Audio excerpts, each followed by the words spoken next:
হ্যাঁ, তো আমি আমার ব্রাইডাল ওয়ার্কে যাচ্ছি, সাথে আছে আমার স্টুডেন্ট।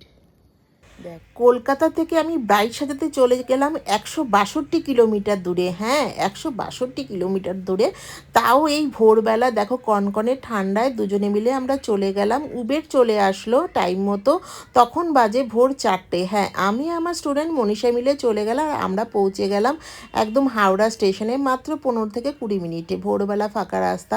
হ্যাঁ, তোমরা দেখতে পাচ্ছ আমার চোখগুলো ফুলে আছে, কারণ সারা রাত ঘুমোইনি তো, ঘুমোবো কী করে, টেনশন টেনশন, যদি ঘুমে জড়িয়ে পড়ি আর ট্রেনটা আমার মিস হয়ে যাবে, ওই চিন্তা আমি ঘুমোইনি। তার আগে তো ব্রাইডাল চলছিলই দিনগুলোতে, সেই নিয়ে কাজের প্রচণ্ড প্রেশার। তো কি করব, এটাই আমাদের কাজ। তো যথারীতি টাইম মতো পৌঁছে গেলাম। পৌঁছে যাওয়ার পরে ওখানে দেখলাম গাড়ি দাঁড়িয়ে আছে। হ্যাঁ, একটা অরেঞ্জ কালারের সুন্দর গাড়ি, বেশ গাড়িটা। তো তোমরা বুঝতে পারছো এটা কি? হ্যাঁ, এটা হচ্ছে বন্দে ভারত। বন্দে ভারতে করে আমরা চলে গেলাম, যেহেতু আমাদের কল টাইম ছিল 8:30।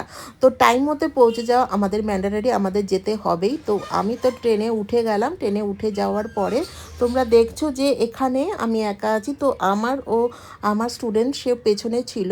তো যাই হোক না কেন, ঘন কুয়াশাচ্ছন্ন, পুরো চারিদিকে কুয়াশা, ফটো তুলতে লাগলাম। এই দিকে আমরা টাইম মতো, তখন প্রায় 7:30 বাজে, আমরা নেমে গেলাম। নেমে যাওয়ার পরে একদম খুব শান্তি যে একদম টাইম মতো নামতে পেরেছি, ব্যাস এবার এইটুকু যাওয়া কোনো রকম প্রবলেমই হবে না। তো আমরা পৌঁছেই দেখো ওপরে লেখা আছে শান্তিনিকেতন বোলপুর। হ্যাঁ, এই দেখো বোলপুরে পৌঁছে গেলাম। পৌঁছে যাওয়ার পরই আমাদের মিষ্টি ব্রাইড আমাদের জন্য গাড়ি পাঠিয়ে দিয়েছিল। তো যেহেতু টাইম মতো পৌঁছতে হবে, তো আমরা তো উঠে গেলাম গাড়িতে।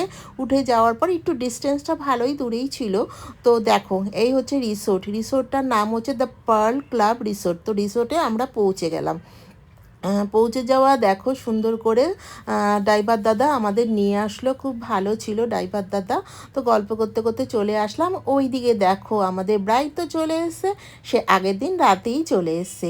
তো মিষ্টি ব্রাইড খুব মিষ্টি করে আমাদের রিসিভ করলো এবং আমাদের রুমটা দেখিয়ে দিল, আর আমাদের বললো দিদি তুমি কি খাবার খাবে, ব্রেকফাস্ট রেডি আছে। আমরা তো চলে গেলাম ব্রেকফাস্ট করতে। তো ব্রেকফাস্ট সেরে নিলাম, খুব সুন্দর ছিল ডেকোরেশন, আর ব্রেকফাস্টও খুব সুন্দর ছিল। তো এই দেখো রিসোর্টটা খুব সুন্দর, এবং একে সুন্দর করে সাজানো হবে। তো রেডি হচ্ছে, এখনও সাজানো হয়নি, হবে আর কি। এই দিকে তো আমাদের কাজের তাড়া, মাথার মধ্যে কাজের ভীষণ মানে মানে প্রেশার থাকে যে সুন্দর করে সাজাতে হবে। এদিকে মনীষা ক্রিম্পিং শুরু করে দিল। আমি ব্রাইডকে জিজ্ঞাসা করলাম কি কি সাজবে। তো ওর যেটা পছন্দ ও আমাকে বললো, এবার আমিও কিছু সাজেস্ট করলাম। ও পুরোটা আমার ওপরে ছেড়ে দিল যে দিদি আমাকে তুমি যা ভালো বোঝো আমাকে করো, আমার এই পছন্দ। ওই রকম একটা হাই পনিটেল চেয়েছিল, সেটা আমি করে দিয়েছি ওকে। মেকআপটা একটা ফ্ললেস মেকআপ চেয়েছিল, বেস চেয়েছিল, তো ওটাই আমি ওকে করেছি। খুব সুন্দর দেখো মেকআপ, হেয়ারস্টাইল, ড্রেসের সাথে সমস্ত কিছু সুন্দর করেছি। এটা হচ্ছে ওর মেহেন্দি লুক। হ্যাঁ, ওর মেহেন্দি লুক। দুদিন ওকে আমি সাজিয়েছিলাম, 4টে লুকস করেছিলাম। এটা হচ্ছে ওর ফার্স্ট লুক। ফার্স্ট হচ্ছে মেহেন্দি। আজকে ওর হচ্ছে মেহেন্দি আর সঙ্গীত হবে। এখনও মেহেন্দির জন্য রেডি হচ্ছে, এবং আমি ফটো ভিডিওগুলো করছিলাম। ওর অনেকটা দেরি হয়ে গেছিলো, কারণ দেরি করে বসেছিল এই জন্য, আর লোকজন আস্তে আস্তে অনেকটা দেরি হয়ে গেছে।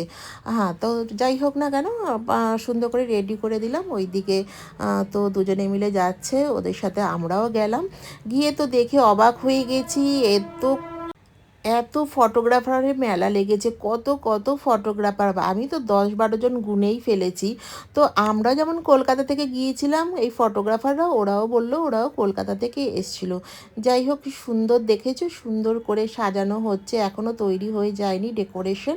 তো আমিও করলাম কি, ওর কিছু ফটো ভিডিও তুলে নিলাম। মানে ওকে এত সুন্দর লাগছিল, মানে চোখ ফেরানো যাচ্ছিল না। ওই দিকে একটা দোলনা পেয়েছিলাম, আমিও বাচ্চা হয়ে গেলাম, বাচ্চাদের মতো দোলনা চড়ছিলাম। আর মনীষা ভিডিও করছিল আর হাসছিল যে ম্যাম কি করছে। তো যাই হোক না কেন, ওখানে দেখো সবার নাচানাচি শুরু হয়ে গেছে, সবাই সুন্দর করে ডান্স করছিল। ওইদিকে ডেকোরেশনও রেডি, বেলুন আর বেলুন, চারদিকে বেলুন খুব সুন্দর করে সাজিয়েছে, একদম ড্রিম ম্যারেজ যেটা হয়, ওদের ড্রিম ম্যারেজই হয়েছে। তো আমি একটু ভিডিওগুলো করলাম, কারণ এগুলো তোমাদের দেখাবো, এত সুন্দর মানে মেমোরি, সেটা কখনোই ফেলে দেওয়া যায় না। তো ওরা সুন্দর করে ভিডিও ফটো সব করছিল। ব্রাইড যেহেতু দেখো, ব্রাইড যেহেতু গ্রিন কালারের একটা ড্রেস, সেহেতু দেখো ওদের ডেকোরেশনও গ্রিন কালার দিয়েই করা হয়েছিল। আর বেশিরভাগই সবাই গ্রিন কালারের পাঞ্জাবি পরেছিল, ছেলেরা আর মেয়েরা গ্রিন কালারের শাড়ি পরেছিল। আর বেলুনসগুলো দেখে তো আমি তো থাকতে পারলাম না, ভাবলাম একটা ভিডিও বানিয়ে নিই বা রিলস করে নিই। তো দেখো ফুল ব্যাপারটা খুব সুন্দর করে করা হয়েছে। আমি রিলসও ছেড়েছি, ব্রাইড আমাকে রিলস দিয়েছিল, আমি ছেড়েছি। তো এইভাবে ওদের জিনিসগুলো, সুন্দর সুন্দর মুহূর্তগুলো আমি ক্যাপচার করতে থাকছি। আর এতটা দূরে গিয়ে কাজ করেছি, সত্যিই খুব ভালো লাগে দূরে গিয়ে কাজ করতে, থেকে কাজ করতে। সবার যেরকম ভালোবাসা পাওয়া যায় আর আনন্দও করা যায়।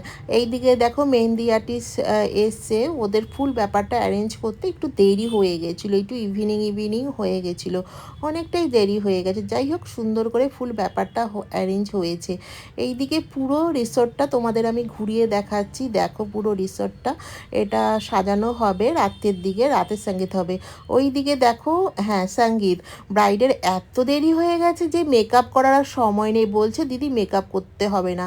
আমার তো খুব ভালো, মানে আমার বলছে যে দিদি তোমার বেস এত সুন্দর। দেখো ওকে কিন্তু আমি মেকআপ করিনি, ওই যে 12টার সময় মেকআপ করা হয়েছিল ওই মেকআপের ওপরে এটা জাস্ট টাচ আপ করে দিয়েছি। ওরা নিজেরাই বলছে দিদি তোমার বেস এত সুন্দর হয়েছে, কিচ্ছু হয়নি। সত্যি বেসটা এখান থেকে এক চিলটে ওখানে নড়েনি, একদম প্রমিনেন্ট সেমনভাবেই আছে। কি করে কি ইউজ করেছি এই বেসের উপরে যে বেসটা কিচ্ছু হয়নি। তার জন্য তোমাদের অবশ্যই আমাদের বেসিক থেকে অ্যাডভান্স লেভেলের মেকআপ শিখতে হবে। আর যারা এরকম বেস চাইছো, দেখো সকালবেলার বেস দিয়ে রাত্রেবেলাও চালিয়ে দেওয়া হচ্ছে। তার জন্য প্রায় রিভিউ দিয়েছে, সেই রিভিউটা আমি তোমাদের কাছে শেয়ার করে দেবো। হ্যাঁ, এই 12টা বাজে যে বেস হয়েছিল সেটা দিয়েই রাত্রি ও প্রায় 1টা পর্যন্ত কাটিয়েছে এই সেম বেস দিয়ে। হ্যাঁ, এখন সঙ্গীতে যাচ্ছে, কারণ ও 7টার সময় চলে এসেছিলো, ওর বেস করার কোনো সময় নেই, হেয়ার স্টাইল করতেই 1 ঘন্টা লেগে যায়। দেখো ওর সঙ্গীতের জন্য সাজানো হয়েছে খুব সুন্দর।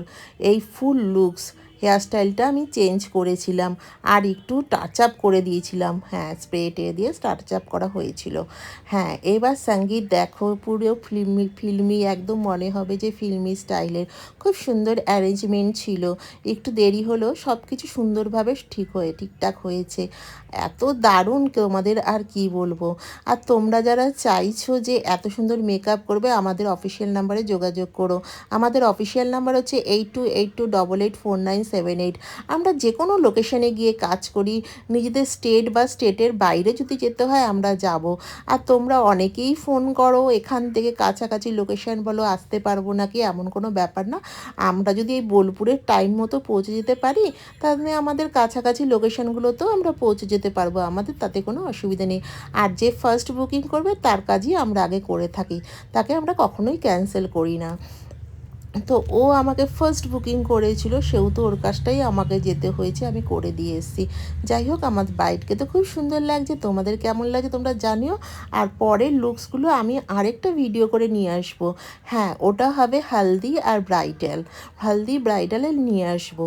আর এটা কেমন লাগছে তোমরা অবশ্যই আমাকে জানিও। আর অনেক অনেক লাইক করো, শেয়ার করো, যাতে সবাই এত সুন্দর একটা ড্রিমি ম্যারেজ যে দেখতে পারে, তাহলে সবাই ইন্সপায়ার হবে। দেখো কি সুন্দর করে ডেকোরেশন করেছে, সত্যিই দেখার মতন। বাই বাই সবাইকে, সবাই ভালো থেকো আর সুস্থ থেকো।